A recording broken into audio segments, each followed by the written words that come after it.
शपथविधीचं countdown सुरू झालंय आणि महाराष्ट्रातल्या राजकीय घडामोडींना देखील तिकडे चांगलाच वेग आलाय।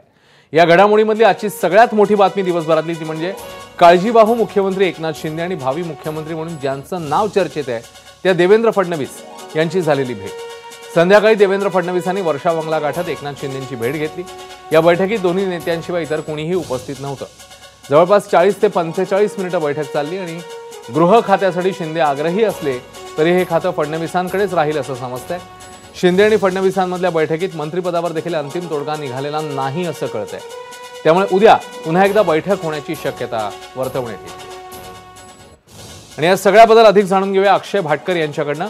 अक्षय, आजच्या बैठकीत झालेले मुद्दे आणि आता उद्या नेमकं काय होऊ शकतं?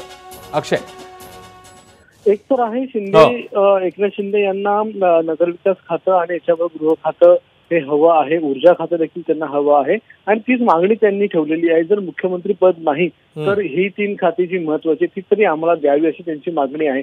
मात्र आता मगाशी ज्या प्रकारे त्या 2 नेत्यांनी चर्चा झाली, दर्शन निवासांनी स्वतः देवेंद्र फडणवीस आले होते आणि त्यांनी आणि एकनाथ शिंदे यांची चर्चा झालेली आहे आणि त्या चर्चेमधून अजूनही काही तोडगा निघालाय का तर नाही।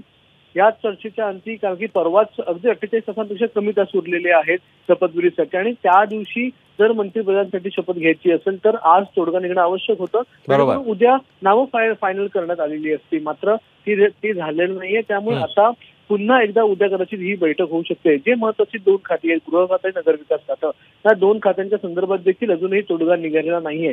त्यामुळे या 2 नेत्यांनी भेट तर झाली, 24 तारखेनंतर ही पहिली भेट होती, मात्र एवढं होऊन देखील त्या तोडगा न निघाल्यामुळे आता प्रश्नचिन्ह निर्माण झालेलं आहे की नेमकं पुढे काय होणार।